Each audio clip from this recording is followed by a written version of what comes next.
Você já parou para pensar o que acontece quando uma criança nasce no caos? Quando ela começa a ter que cuidar de quem deveria cuidar dela, quando ela entende que ela vai ter que crescer rápido demais, engolir determinadas coisas e fingir que está tudo bem. E o pior, quando ela entende que ela vai ter que ser forte o tempo inteiro. E agora segura essa, imagina essa menina sendo vendida pela própria mãe. E não é figura de linguagem não, tá? É real. Bom, essa é a parte da história que ninguém te conta quando se fala da Demi Moore. A estrela, a musa de Hollywood, a mulher que dominou os anos 90. Mas antes de tudo isso, ela era uma menina tentando sobreviver no meio do inferno. O que eu vou te contar hoje, talvez nunca mais você vai ver a Demi Moore do mesmo jeito. Bom, deixa que eu te conto quem é o culpado. Oi pessoas, eu sou a Bru e hoje eu vou te contar a história de uma celebridade que talvez você não tenha ouvido em qualquer lugar. É um caso pesado e possui gatilhos, então assista com cautela, tá? Mas antes de começar, se você não é inscrito no canal, já se inscreva, ativa o sininho de notificação para não perder nenhum vídeo, porque toda semana tem. E se você puder, já deixa o seu like logo nesse início que me ajuda demais. Faz com que o YouTube entenda que o conteúdo é relevante e entregue para mais pessoas. Bom, se você também não me acompanha nas outras redes, já corre que por lá temos vídeos curtos todos os dias. Sem mais delongas, bora pro caso de hoje. A história da Demi Moore começa em 11 de novembro de 1962 em Roswell, no Novo México. O nome de batismo era Demetria Jane Gaines, o nome que com o tempo seria trocado pelos holofotes, mas que carrega uma origem marcada por abandono e dor. Seu pai biológico chamava Charles Foster e ele desapareceu antes mesmo dela nascer. Bom, literalmente ele sumiu da vida da mãe dela, a Virginia King. Ela ficou grávida e sozinha.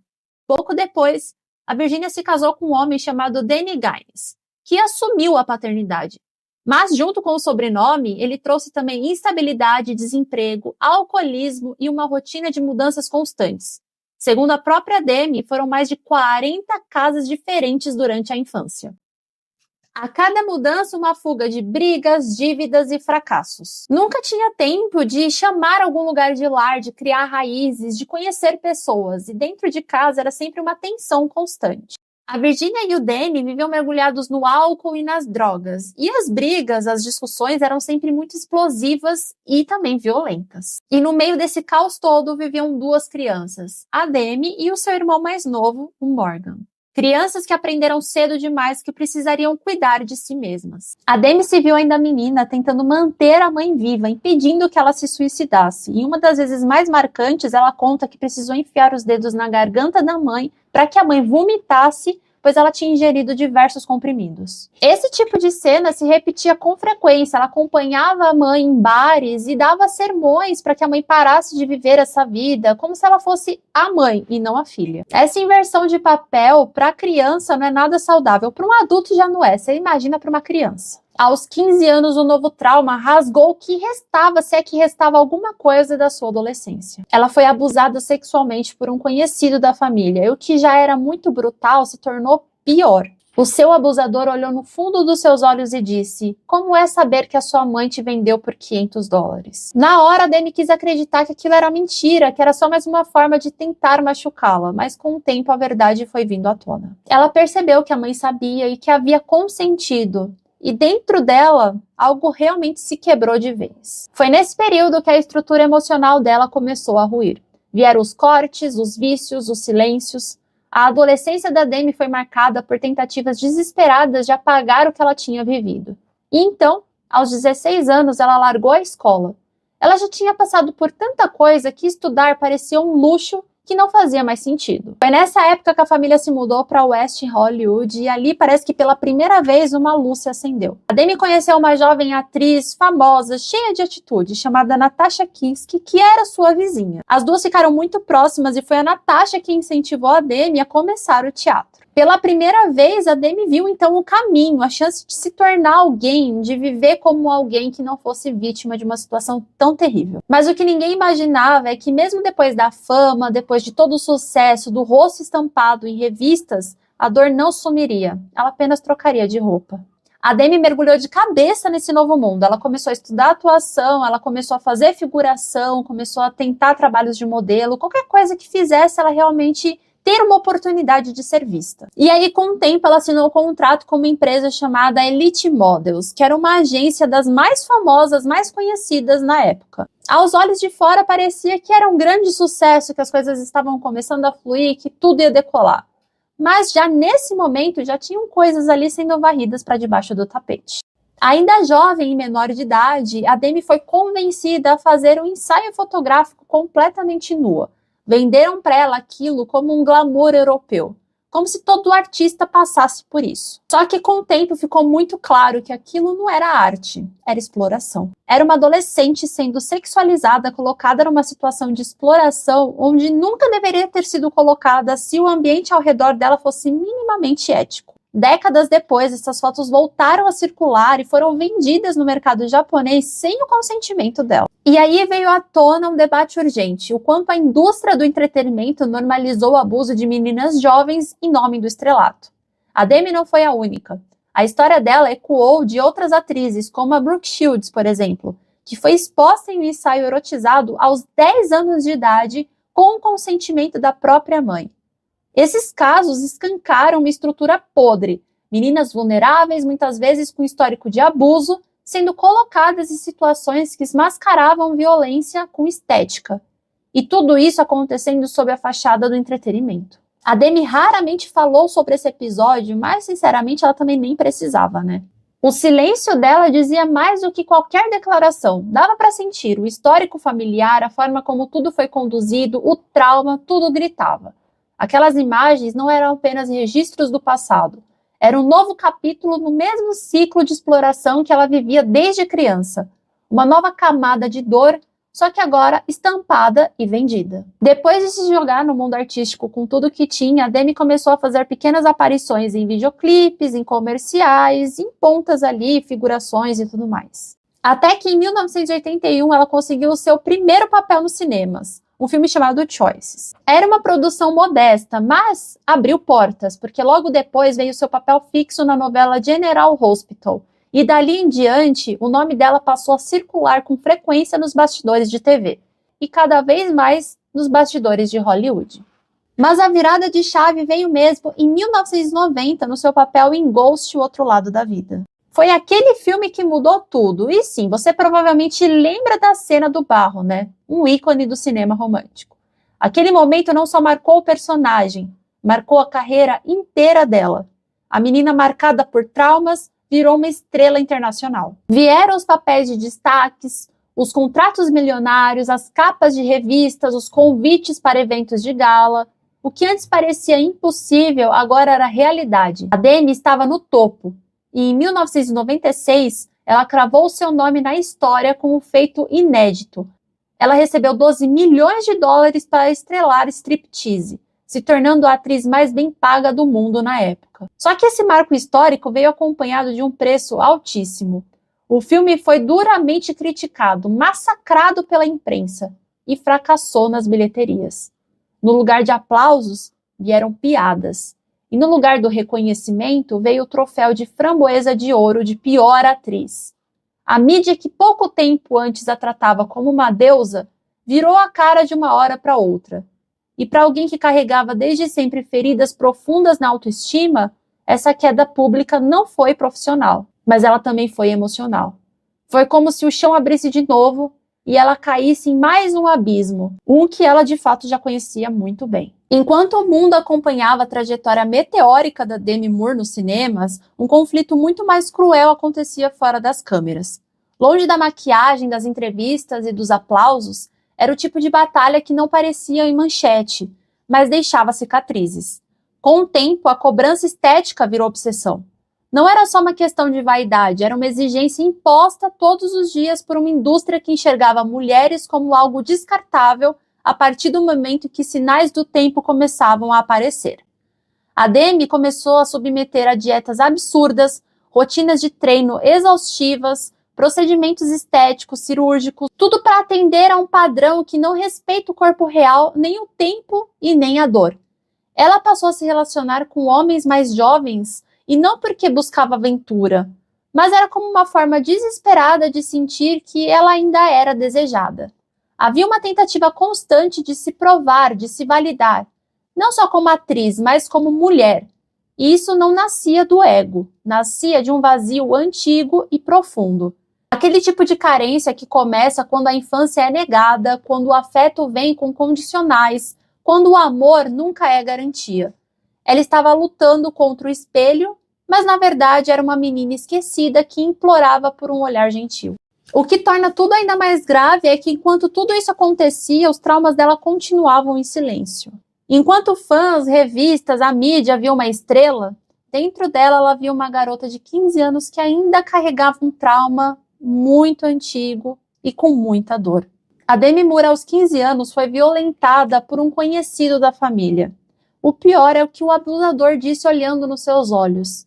Ele virou para ela e disse: "Como é saber que a sua mãe te vendeu por $500? Essa frase é dita por ela mesma no seu livro autobiográfico e é um marco de uma infância que não sofreu só apenas de negligência, mas também de exploração e abusos. Por muitos anos, a Demi tentou achar que aquilo, na verdade, foi um blefe, foi uma tentativa do seu abusador fazer com que ela se sentisse mal. Mas com o tempo, a ficha caiu. A mãe sabia, e o pior, aceitou. A dor de aceitar isso não tem um nome, não há uma direção, não tem um termo clínico ou jurídico que dê conta do impacto psicológico de uma descoberta dessa magnitude. E mesmo que esse caso nunca tenha sido levado a julgamento, o que aconteceu ali foi grave o suficiente para deixar marcas que transbordaram em cada fase da sua vida adulta. É importante a gente dizer isso com todas as letras, que não é uma polêmica, tá? É exploração sexual de menor com participação familiar. Além disso, isso não é um problema familiar, tá? Isso é crime. E é muito triste saber que, como em muitos casos, não teve justiça. Não teve nem ao menos um pedido de desculpa da sua mãe, nem uma responsabilização. Apenas o silêncio. A Demi passou a vida inteira tentando entender o que era o amor. Para ela, o amor sempre vinha através de algum esforço, como agradar ou ceder algo. Desde cedo, ela internalizou a ideia de que só seria amada se ela fosse útil, desejável, perfeita. E isso se refletiu de uma forma direta e dolorosa em seus relacionamentos amorosos, que muitas vezes só repetiam com novas roupas os mesmos padrões disfuncionais da infância. O seu primeiro casamento foi com o músico Freddie Moore. Ela ainda era menor de idade quando os dois começaram a se envolver. E mesmo com a pouca idade, já levava sobre os ombros o peso de uma vida emocionalmente instável. O sobrenome dele acabou se tornando a sua identidade pública, e ela o carregaria mesmo depois do fim do casamento. O relacionamento, como era de se esperar, era caótico. Ela mesma admitiu que traiu o Fred na véspera do casamento. E é óbvio que esse relacionamento durou pouco. Quando ele acabou, não foi surpresa para ninguém. Logo depois veio o relacionamento que estampou revistas no mundo inteiro, a Demi Moore com Bruce Willis. Eles se casaram em 1987 e, à primeira vista, formavam o casal dos sonhos. Glamour, 3 filhas, carreira sólida, tapetes vermelhos. Por fora era tudo que Hollywood adorava exibir. Mas por dentro a história era outra. Os dois levavam rotinas exaustivas, lidavam com pressão constante da fama e viviam cercados de rumores, de traições, de distanciamento, de desgaste. Então, em 1998, anunciaram a separação. O divórcio saiu 2 anos depois, mas, curiosamente, a relação entre eles seguiu respeitosamente. Anos depois, quando Bruce foi diagnosticado com demência frontotemporal, a Demi foi uma das primeiras pessoas a se manter próximas, mostrando um lado afetuoso que resistiu às mágoas. Só que a paz também não durou muito. Logo depois ela entrou num dos relacionamentos mais polêmicos e talvez o mais destrutivo. Em 2003 ela começou a namorar com o Ashton Kutcher. A diferença de idade virou pauta no mundo inteiro. Ela tinha 40 e ele 25 anos. A mídia, sempre pronta para atacar mulheres maduras, transformou tudo numa piada. Chamaram ela de crise da meia-idade, riram, deslegitimaram. O que ninguém via era o impacto disso tudo lá dentro. A Demi enxergava naquele relacionamento uma chance de reviver uma juventude que ela nunca teve. Ela tentava se encaixar, ela tentou acompanhar. Ela tentou ser a mulher ideal para um dos homens mais jovens que estava no auge da fama. E o preço emocional foi devastador. Ela começou a aceitar coisas que iam contra o que ela realmente acreditava. Segundo ela mesma, ela aceitou relacionamento aberto, ela aceitou práticas que deterioravam sua autoestima pouco a pouco. Na real, ela queria se sentir viva, desejada, suficiente. Mas tudo o que sentia era um vazio, uma vergonha, uma inadequação. A insegurança crescia a cada nova concessão. E aos 42 anos ela engravidou. Pela primeira vez ela começou a imaginar uma nova fase. Talvez mais estável, mais concreta, mas a gestação não foi adiante. A Demi perdeu o bebê no 6º mês. A dor foi imensa. E o que a destruiu ainda mais foi o despreparo emocional do Ashton, que, segundo ela, não demonstrava empatia nem conexão. Ele parecia ausente, frio mesmo. A perda somada ao descaso foi o gatilho para a recaída. Depois de muitos anos sóbria, a Demi voltou a beber. E, segundo relatos dela mesma, o Ashton zombava da sua tentativa de se manter limpa. A mulher que passou tanto tempo tentando lutar pela sua própria narrativa estava de novo no fundo do poço, lidando com luto, com abandono, com vícios. É triste. Depois de tantos altos e baixos, a Demi e o Ashton ainda tentaram uma nova gravidez, mas o corpo já não respondia da mesma forma. A frustração foi se acumulando junto com mágoas não ditas e em 2011, após 6 anos juntos, o casal anunciou o fim do relacionamento. Bom, publicamente o motivo foi o clássico, né? Diferenças irreconciliáveis. Mas nos bastidores a história era muito mais complexa e sombria. Logo começaram a circular rumores de traições por parte do Ashton. O caso mais citado envolvia uma jovem de 22 anos. Mas aquela não era a primeira e nem seria a última. Juntos os boatos de infidelidade, também surgiram relatos de festas esquisitas, eventos privados com gente influente e presenças de droga e comportamento no mínimo suspeito. O nome do Ashton começou a aparecer com mais frequência em círculos que até então estavam longe do alcance da mídia. Nesses ambientes, ele já não era visto apenas como um galã de Hollywood, mas era como um participante assíduo de festas fechadas, daquelas onde muitas coisas se perdem nas entrelinhas e pouca gente fala abertamente. A Demi Moore estava sempre do lado dele, né? Como esposa, como acompanhante, segundo relatos, como presença constante também nesse tipo de lugar. Testemunhas começaram a relatar o que viveram e o que viram nesse tipo de festa. Ambientes privados regados a poder, influência e silêncio. Festas com rituais estranhos, jogos de dominação, consumo de drogas e, em alguns casos, presença de menores de idade. Aos poucos, nomes como Ashton Kutcher e Demi Moore começaram a se repetir. É importante a gente dizer que até hoje a Demi nunca foi formalmente acusada de nenhum crime e também não teve nenhum processo ligado direto ao nome dela. Mas já apareceu relatos sérios ligados a eventos que, segundo as denúncias, envolviam crimes gravíssimos de tráfico sexual e abuso infantil, passando também por manipulações psicológicas e celebrações com características de seita.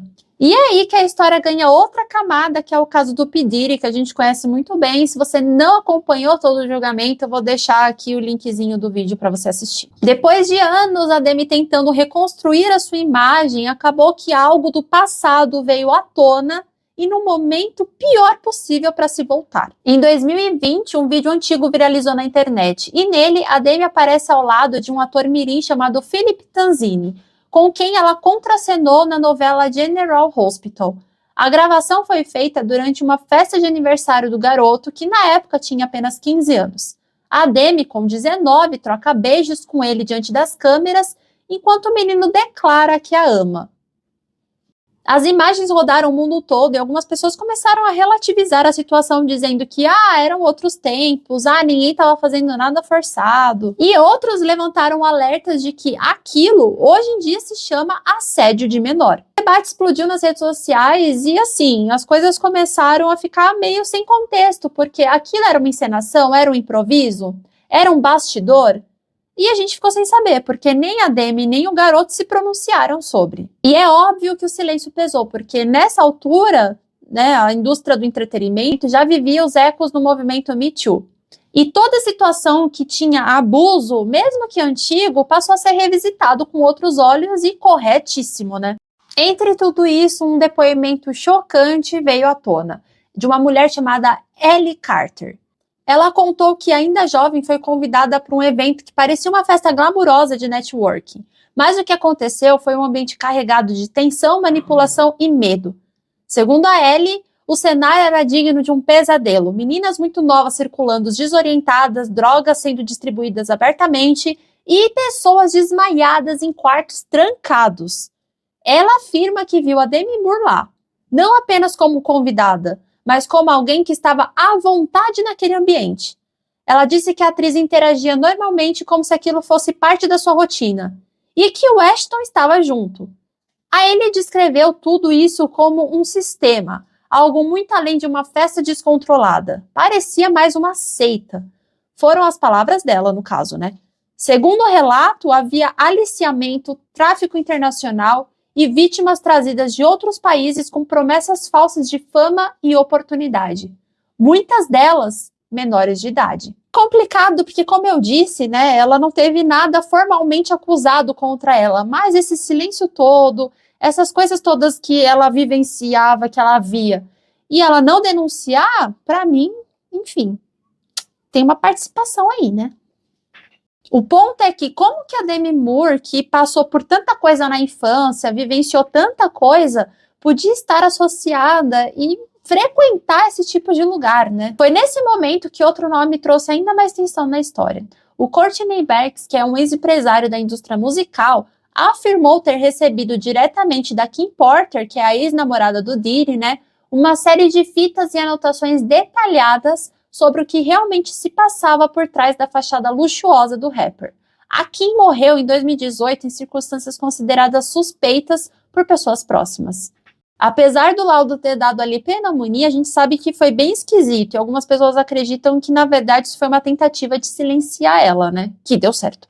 O ponto é que outras celebridades também tiveram um laudo esquisito de pneumonia, né? Como a Brittany Murphy, que eu acho que dá para um outro vídeo também pra gente falar. Bom, depois de anos sumidas à mídia, depois de escândalos e silêncios, né? Muita gente não acreditou que a Demi Moore voltasse ainda sob os holofotes. Mas, em 2024, ela surpreendeu o mundo com o filme A Substância, um terror psicológico onde ela interpreta uma ex-apresentadora fitness descartada da televisão por não parecer mais jovem o suficiente. Aliás, já que a gente vai falar sobre as substâncias, deixa eu falar sobre essa camiseta aqui maravilhosa. Deixa eu mostrar aqui embaixo para vocês. Olha que incrível. É da marca Sublime. A marca Sublime, ela é toda voltada para cultura pop, cinema, terror, e ela lançou uma coleção exclusiva inspirada em filmes, né? E tem, assim, uma coleção imensa de camisetas maravilhosas que você pode conferir no site e também no Instagram deles. Mas o ponto é que essa é a última semana de vendas. E por que eu tô falando sobre isso? Porque eu não tô sendo patrocinada, tá? Eu tô falando isso aqui de coração mesmo. Quase tudo que for arrecadado vai virar verba para financiar uma peça teatral autoral da Isabela. A Isabela é escritora, ela é produtora, ela é atriz e ela é a fundadora da Sublime. Como o Brasil não dá incentivo nenhum para arte, ela resolveu fazer isso com as próprias mãos. Então, se você curte esse universo da cultura pop, do terror, de filmes, enfim, eu tenho certeza que você vai amar o trabalho dela, dá uma olhadinha e aproveite que é a última semana de vendas. Continuando, a crítica enxergou logo de cara que aquilo era uma crítica ao etarismo, ao culto da juventude e à forma cruel como Hollywood descarta mulheres ao passar do tempo. Mas o que chocou mesmo foi a sensação de que a personagem tinha sido escrito por ela mesma.